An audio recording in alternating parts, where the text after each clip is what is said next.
예, 오늘 우리가 함께 살펴본 말씀은 마태복음 22장의 말씀인데요. 함께 같이 말씀 듣도록 하겠습니다. 22장.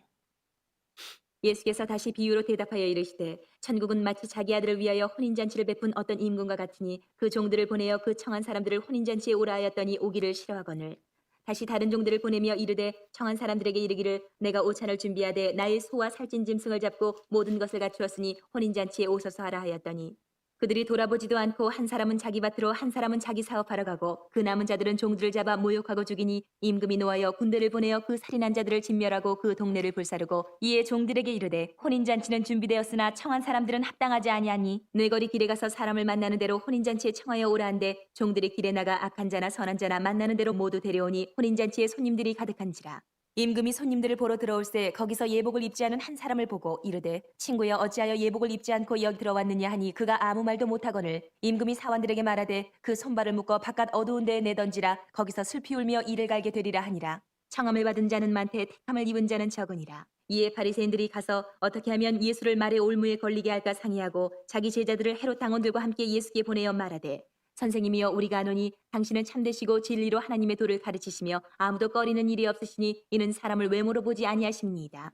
그러면 당신의 생각에는 어떠한지 우리에게 이르소서. 가이사에게 세금을 바치는 것이 옳으니이까 옳지 아니하니이까 하니 예수께서 그들의 악함을 아시고 이르시되 외식하는 자들아 어찌하여 나를 시험하느냐. 세금 낼 돈을 내게 보이라 하시니 데나리온 하나를 가져왔거늘 예수께서 말씀하시되 이 형상과 이 글이 누구의 것이냐. 이르되 가이사의 것이니이다. 이에 이르시되 그런즉 가이사의 것은 가이사에게 하나님의 것은 하나님께 바치라 하시니 그들이 이 말씀을 듣고 놀랍게 여겨 예수를 떠나가니라. 부활이 없다 하는 사두개인들이 그날 예수께 와서 물어 이르되 선생님이여 모세가 일렀을 때 사람이 만일 자식이 없이 죽으면 그 동생이 그 아내에게 장가들어 형을 위하여 상속자를 세울지니라 하였나이다. 우리 중에 칠형제가 있었는데 마지가 장가들었다가 죽어 상속자가 없으므로 그 아내를 그 동생에게 물려주고 그 둘째와 셋째로 일곱째까지 그렇게 하다가 최후에 그 여자도 죽었나이다. 그런즉 그들이 다 그를 취하였으니 부활 때에 일곱 중에 누구의 아내가 되리이까? 예수께서 대답하여 이르시되 너희가 성경도 하나님의 능력도 알지 못하는 거로 오해하였도다. 부활 때에는 장가도 아니가고 시집도 아니가고 하늘에 있는 천사들과 같으니라. 죽은 자의 부활을 논할진대 하나님이 너희에게 말씀하신 바 나는 아브라함의 하나님이요 이삭의 하나님이요 야곱의 하나님이로라 하신 것을 읽어보지 못하였느냐. 하나님은 죽은 자의 하나님이 아니요 살아있는 자의 하나님이시니라 하시니 무리가 듣고 그의 가르치심에 놀라더라.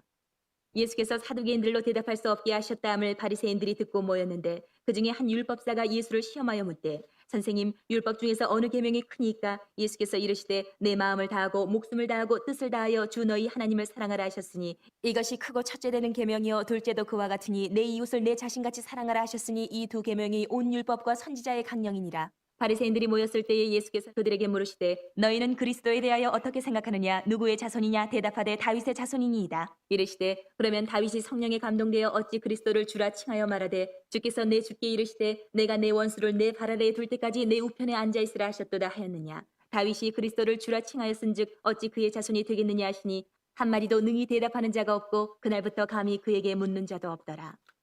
네, 오늘은 혼인잔치에 대한 비유에 대해서, 혼인잔치의 비유에 대해서 여러분과 좀 말씀을 나누려고 합니다. 이 비유는 예수님이 이제 십자가 길을 계속 가시는 과정 중에요. 고난주간 이제 셋째 날 화요일에 있었던 일들 중에 하나입니다. 1절에 보면 예수께서 또 비유로 대답하신다라고 말하는데 지금 나오는 요 비유는 앞선 21장에 나오는 비유들과 같은 연장선에 놓여져 있습니다. 21장 23절 이하부터 보게 되면 예수님께서 유대 종교 지도자들과 각종 논쟁을 이렇게 벌이시는 가운데 특별히 예수님의 권위에 대해서 그들이 도전하고 또 그와 관련해서 논쟁이 일어나게 됩니다. 그래서 예수님이 그 종교 지도자들의 완악함을 책망하고 또 경고하기 위해서 이제 또 비유를 몇 가지를 세 가지를 던져주는 과정 속에 있습니다. 그래서 21장 23절 이하에 보면 두 아들의 비유가 나오고 또 한 가지는 포도원 농부와 포도원 주인과 악한 농부의 비유가 나옵니다. 그리고 거기에 이어서 이제 혼인잔치의 비유가 쭉 이어지고 있습니다. 같은 큰 틀 안에서 같이 이렇게 이어지고 이어지고 있다고 보시면 좋을 것 같습니다. 그래서 1절에 보게 되면 개역 개정에는 이게 번역이 제대로 되질 않았어요. 다시 비유로라고 하니까 그냥 비유 한 가지로만 생각할 수 있는데 1절부터 우리 14절에 보게 되면 여기는 비유 두 가지가 같이 섞여 있습니다. 그래서 1절부터 10절까지는 혼인 잔치를 베푼 왕과 임금과 초대에 불참한 사람들에 대한 심판의 내용이 나오고 14절부터는 초대에 응했지만 예복을 입지 않는 사람들에 대한 이야기 두 개가 합쳐져 있습니다. 자, 천국은 마치 자기 아들을 위하여 혼인잔치를 베푼 어떤 임금과 같다라고 말하면서 천국을 혼인잔치를 베푼 임금과 이제 비교를 하고 있습니다. 당시 유대인들에게 있어서 혼인은요, 예식, 우리가 말하는 결혼 예식을 넘어서서 그 이후에 진행되어지는 축하 순서, 특별히 이 식탁의 교제까지 포함을 하고 있습니다. 왜냐하면 유대인들에게 있어서 이 식탁의 교제는 굉장히 중요합니다. 밥상 공동체란 말도 쓸 정도로 유대인들은 그 식탁의 교제를 통해서 뭘 회복하냐면 너랑 나는 동질성, 똑같아. 같은 공동체야. 이런 개념이 있습니다. 그냥 밥을 먹는다라는 개념이 아니라 같은 동질성, 하나됨의 개념까지 같이 갖고 있는 겁니다. 자, 그래서 임금이 이 초청 혼인 잔치를 베풀어 놓고 사람들을 초청하는 거예요. 같다. 너희는 나와 같은 나라다, 같은 뭐다라는 개념을 갖고 있는 겁니다. 문제는 여기에 보면 그 임금의 초대를 사람들이 어떻게 합니까? 거절했다는 겁니다. 3절에 보면 그 청한 사람들을 혼인잔치에 오라 했더니 오기를 싫어하거늘 이라고 나옵니다. 여기서 싫어하다라는 게 미완료 시제로 써 있어요. 그 말은 뭐냐면 그냥 딱 한번 아우 됐어요 이런 개념이 아니라 지속적으로 계속 거절한다는 겁니다. 요건 좀 다르죠. 그죠? 아, 내가 못 가요. 이런 개념과 지속적으로 거절한다는 건 그 중심 안에 이미 안 맞는다는 거예요. 안 간다는 거예요. 그 확고하다는 겁니다. 근데 여기 재밌는 단어가 하나 나오는데 여기 청한 사람들, 청하다라는 말이 무슨 뜻이냐면 이게 헬라어로 칼레오라는 단어인데요. 이게 주석에 보니까는 이 단어에 대해서 세 가지 크게 해석을 해놨더라고요. 보니까 첫 번째로는 누군가를 부르다라는 뜻이 있고요. 두 번째는 누군가를 초대하다. 세 번째로는 요게 이제 나중에 바울 사도가 요 단어를 갖고 신학적으로 확장했는데 어떤 의미가 있냐면 하나님의 부르심을 받은 존재로서 그리스도인들을 가리키는 단어에서 에클레시아, 교회라는 말 아시죠? 교회라는 말이 요 단어에서 파생됐어요. 그러니까 확장돼서 나온 겁니다. 그러니까 무슨 말입니까? 그러니까 하나님이 이 천국 잔치를 이제 베푸실 때, 임금이 천국 잔치를 베푸실 때에 예수님이 이 비유를 하실 때의 마음이 어디까지 이어졌는지 아시는 거죠. 교회까지 그냥 너희 잔치에 와 요 정도가 아니라 너희를 통해서 내가 교회를 이루어 갈 거야 라는 하나님의 마음이 거기에 담겨져 있다는 겁니다. 믿지 않는 자들을 불러서 그들이 주님의 몸된 교회를 이루어 가는 데까지 하나님의 마음이 담겨져 있다는 겁니다. 문제는 뭡니까? 그들이 오기를 싫어했다라는 겁니다. 비유상으로 볼 때에 임금이 베풀었습니다. 여러분 대통령이 잔치를 베풀어서 여러분들에게 초청한다면 여러분 안 가시겠습니까? 이 개념이 지금 심각한 겁니다. 근데 임금이 어떻게 하냐면 4절에 다시 다른 종들을 또 보냅니다. 이번에는 좀 더 구체적인 내용들을 담아서 보냅니다. 오찬을 준비했어요.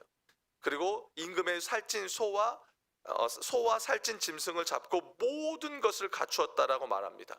그러니까 혼인잔치에 와라고 부르는 거예요. 근데 이번에 그 사람들이 또 어떻게 합니까? 돌아보지도 않고 한 사람은 자기 밭으로, 한 사람은 자기 사업하러 가는 겁니다. 한마디로 거들떠 보지도 않고 일하러 갔다는 겁니다. 그리고 또 남은 자들은 또 어떻게 해요? 그 종들을 잡아 죽이기까지 했다라는 겁니다.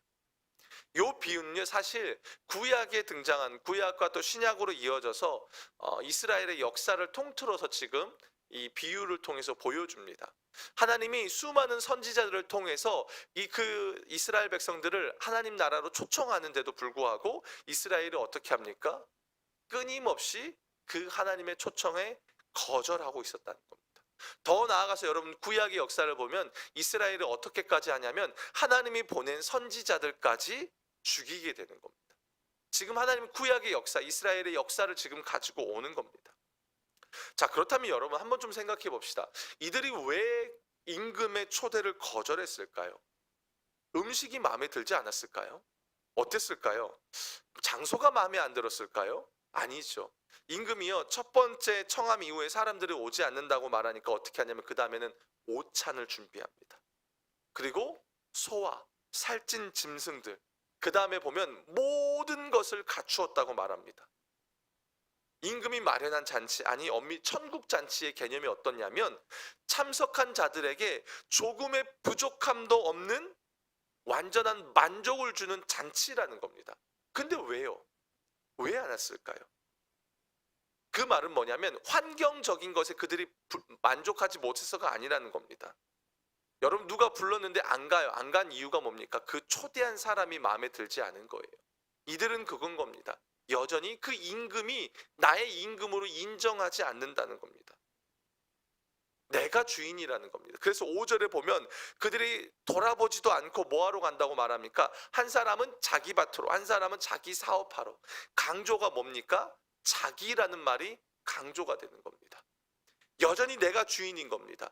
여전히 그 임금에 간섭받기가 싫다는 겁니다. 나 안 가요. 난 당신께 속하기 싫어요. 라는 겁니다. 이게 다 구약의 이야기입니다. 그러니까 어때요? 자기를 위해서 이스라엘 백성들이 뭘 만들었죠? 우상 숭배를 만든 겁니다. 임금의 잔치에 초대하지 않는 거예요. 들어가지 않는 겁니다. 그 이유는 자기 때문인 겁니다. 내가 주인이고 싶은 겁니다. 그래서 결국 그것이 무엇으로까지 이어지냐면 우상 숭배로 이어지게 되고 결국엔 이스라엘의 멸망으로까지 이어지더라라는 겁니다. 이게 구약의 이야기를 우리에게 지금 보여주는 겁니다. 그래서 임금이 어떻게 합니까? 7절에 보면 임금이 노하여, 당연히 노할 수밖에 없죠. 그리고 군대를 보냅니다. 그래서 살인한 자들을 진멸하고 동네를 불살라 버리는 겁니다. 당연한 결과이지 않겠습니까? 왕의 초대를, 호의를 거절했으니까요. 예전에 제가 그런 말씀을 드렸습니다. 하나님의 구원은 동전의 양면성과 같습니다. 한쪽 면은 구원입니다. 그 말은 뭐냐면 하나님의 초청에 응한 자들에겐 구원이 임하지만 반대쪽은 뭡니까? 심판인 겁니다. 그래서 구원과 심판은 마치 동전의 양면처럼 이렇게 임한다는 겁니다. 그래서 초청의 잔치의 초대에 응한 사람들에게는 구원이 임하지만 응하지 않는 자들에게는 심판이 임한다는 것을 우리에게 보여주는 겁니다. 자, 그래서 이 8절에 보면 어떻게 하냐, 임금이 이 종들에게 이렇게 말을 합니다. 혼인잔치는 준비되었지만 청한 사람들이 합당하지 않다라는 거예요. 여기서 청한 사람들이 누구예요? 이스라엘 백성들, 유대인들인 겁니다. 그래서 어떻게 해요? 임금이 어떻게 하냐면 종들을 다시 보냅니다. 어디로 보냅니까? 내거리로 보내는 겁니다. 내거리로 보내서 여기서 말하는 이 내거리, 사거리라는 건 그냥 우리 중원구청 사거리를 말하는 것이 아니라 이게 어디냐면 이 예루살렘 성에서 밖으로 나가는 사이에 이어주는, 성과 그 지방의 도로를 이어주는 그런 장소를 말하는 겁니다. 한마디로 뭐냐면 그곳에 사람들이 많이 모이고 시선이 성 밖을 벗어났다는 건 이제는 이 임금의 시선이 이방인들을 향해 가고 있다는 뜻입니다. 그러니까 뭐예요? 지금 신약적인 개념으로 하나님이 이 유대인들에게, 이스라엘에게 복음을 전했지만 그들이 믿지 않자 사도행전 1장 8절에 나오면 오직 성령이 너희에게 임하시면 너희가 예루살렘과 온 유대와 사마리아와 땅끝까지 복음이 이어진다고 말하잖아요. 그 과정을 말하는 겁니다. 하나님의 시선이 뭐예요? 유대인들을 넘어서서 이방인에게 향하고 있다라는 겁니다. 재밌는 건 뭐냐면 종들이 나가서 사람들을 부릅니다. 근데 그 초청받은 사람이 누굽니까? 악한 자나 선한 자나 만나는 대로 다 데려오는 겁니다. 그래서 결국 혼인잔치가 어때요? 잔치에 손님이 가득합니다. 근데 여기서부터 또 다른 비유가 나옵니다. 손님이 가득해요. 아주 재밌죠? 이 장면이 재밌는 거예요. 선한 사람도 있고 악한 사람도 있습니다. 손님들이 그렇게 붐비는 가운데 임금들이 그 손님을 보려고 와요. 근데 거기에 예복을 입지 않은 한 사람을 보게 됩니다. 원래는요, 혼인잔치는 그 시대, 그 당시에는 혼인잔치는 그 잔치에 맞는 예복을 입어야 됩니다. 그러니까 예복이라는 게 우리가 생각하는 게 정장의 개념이 아닙니다. 그러니까 옷 위에 덮는 겉옷 있잖아요. 그런 겉옷의 개념입니다. 보통은 초청받은 사람이 미리 준비하지만 그렇게 준비하지 못한 경우는 그 혼주가 그 오는 사람들을 위해서 이 예복을 다 준비하는 겁니다. 그 말은 뭐예요? 지금 내거리에 초청을 받고 온 사람들에게도 혼주가 예복은 이미 다 준비했다는 겁니다. 다 나눠줬다는 거예요. 근데 그 중에 한 사람이 어떻습니까? 예복을 입지 않는다는 거예요. 그래서 임금이 묻습니다. 너 왜 예복 안 입냐? 그가 아무 말을 하지 않습니다. 마땅히 입어야 될 무료로 제공해 줬음에도 불구하고 그가 입지를 않습니다. 그래서 임금이 뭐라고 말합니까? 13절에 사환들에게 이야기합니다. 손과 발을 묶어서 바깥 어두운 데 내에 던져라. 슬피 울며 이를 갈게 될 것이다. 이게 마지막 때 심판 때 당하는 자들의 그 애통을 보여주는 말인데 뭐라고 말해요? 그러면서 뭐라고 말합니까? 청함을 받은 자는 많지만 택함을 입은 자는 적다라고 말합니다. 여러분, 이거 굉장히 무서운 말입니다. 복음은 유대인들을 넘어서 이방인인 어쩌면 지금 우리 이야기입니다. 우리에게 전해져 있습니다. 복음은 지금도 늘 열려져 있습니다. 모든 사람을 향해서 초청장이 날아가고 있습니다. 근데 그 초청장이 날아갔다고 해서 그 모두가 택함을 받느냐? 그렇지 않다라는 겁니다. 여기서 예복은요, 뭘 말하고 있냐면 갈라디아서 3장 27절에 보면 누구든지 그리스도와 합하기 위하여 세례를 받는 자는 그리스도로 옷 입은 자다라고 말합니다. 무슨 말입니까? 예수 그리스도를 통과하지 않는다면 그 사람이 아무리 교회에 있다고 한들 그 사람은 택함 받은 자가 아니라 그저 청함을 받은 자에 불과하다라는 겁니다. 이거 되게 무서운 말입니다. 예수 그리스도 안에서 그분으로 거듭나지 않으면, 그분과 함께 세례를 받지 않으면 우리는 진정한 택함 받은 자가 아니다라는 겁니다. 예전에 옥하는 목사님이 생전에 그런 말씀을 하셨습니다. 진짜 복음이 필요한 곳이 어딘지 아십니까? 바로 교회 아니다라고 말씀을 하셨습니다. 정말 우리에게 두려운 말입니다. 종교적인 모임을 위해서 교회에 나온 사람들도 있을 겁니다. 어떤 위로를 받기 위해서 나온 사람들이 있을 겁니다. 내 문제를 해결받기 위해서 교회에 나온 사람들도 있을 수 있을 것입니다. 그러나 그 이유가 어떠했던 간에 예수 그리스도를 통과하지 않는 자는 그저 청함 받은 자에 불과하다는 겁니다. 택함 받은 자로 넘어가지 않는다라는 겁니다. 사랑하는 여러분, 우리가 믿는 기독교는 결국에는 예수 그리스도로 시작되고 예수 그리스도로 완성이 됩니다. 예수 그리스도로 우리가 덧입지 않으면, 그 겉옷을 입지 않으면, 그리고 예수 그리스도를 통해서 우리의 정과 욕심을 십자가에 못 박고 성령의 능력으로 덧입는 그 거룩한 삶으로 이어지지 않는다면 우리는 그저 초청받은 자에 불과하다는 겁니다. 사랑하는 여러분, 우리는 지금 마지막 때를 살아갑니다. 여러분은 여러분의 구원에 대해서 어떻게 점검하고 계십니까? 청함 받은 자이십니까? 아니면 택함 받은 자이십니까? 오늘 본문에 주님은 그렇게 말씀하십니다. 청함 받은 자는 많지만 택함 받은 자는 적다라고 말합니다. 사랑하는 여러분, 우리는 택함 받은 자로서 그에 합당하게 거룩한 삶으로 그 예복을 입은 자답게 우리는 살아가야 될 책임과 의무가 우리에게 주어져 있습니다. 오늘 본문에서 하나님은 끊임없이 당신의 천국 잔치에 수많은 사람들을 초청합니다. 그런데 문제는 끊임없이 한다고 해서 그것이 영원한 초청만으로 끝나지 않는다는 겁니다. 여러분, 결국에는 심판이라는 것이 있습니다. 우리는 이걸 잊으면 안 됩니다. 그리고 우리의 삶이요, 마치 이건 겁니다. 우리는 택함을 입었다면 우리의 삶은 혼인잔치의 종처럼요, 끊임없이 왕이신 하나님의 명령을 우리는 전하는 자로서 동시에 살아가야 한다는 것도 여러분 잊으시면 안 됩니다. 우리가 그 종입니다. 동시에 종이기 때문에 우리 또한 거룩한 삶으로 나아가야 한다는 것도 잊지 않길 바랍니다. 사랑하는 여러분, 주님은 이 비유를 통해 아주 무섭게 말씀하십니다. 청함 받은 자는 많다. 그런데 택함을 입은 자는 적다. 모두에게 열렸지만 모두에게 허락되지 않는 것. 이것이 천국 복음이라는 것입니다. 여러분이 택함 받은 자라면 이제부터 종처럼 전하는 자의 삶과 거룩해지는 삶을 살아가길 축복합니다. 만약에 아직도 내가 청함 받은 것에 그쳐 계신 분이 있다면 오늘 이 시간이 여러분이 그리스도 예수와 합하여 세례를 받고 온전히 그리스도 예수의 옷을 덧입는 그런 시간이 되길 주님의 이름으로 축복합니다. 이 시간 우리 함께 마지막으로 우리 같이 기도하시고 여러분 통성으로 여러분 개인 기도하시고 돌아가는 시간이 되었으면 좋겠습니다. 기도할 때에요. 하나님, 내가 그 혼인잔치의 기쁨을 알리는 종의 삶을 살게 해달라고 기도했으면 좋겠습니다. 세대가 악해갑니다. 분명 세대는 악하고 또 그렇게 흘러갑니다. 그런데 하나님, 내가 다른 누구보다 주님의 마음을 아는 자가 되길 원합니다. 여러분, 예수님이 지금 십자가를 이제 일주일도 채 남기지 않는 상황에 놓여져 있습니다. 예수님이 그 당시에 유대인들을 바라볼 때에, 종교 지도자들의 마음을 바라볼 때에 그들의 악함에 대한 분노도 있지만 어떤 마음도 있었을까요? 긍휼의 마음도 있었습니다. 여러분, 우리는 이 세상을 어떻게 바라봐야 될까요? 이 혼인잔치의 비유를 말씀하시는 주님의 그 애통하는 마음이 우리 안에 있어야 되지 않을까요?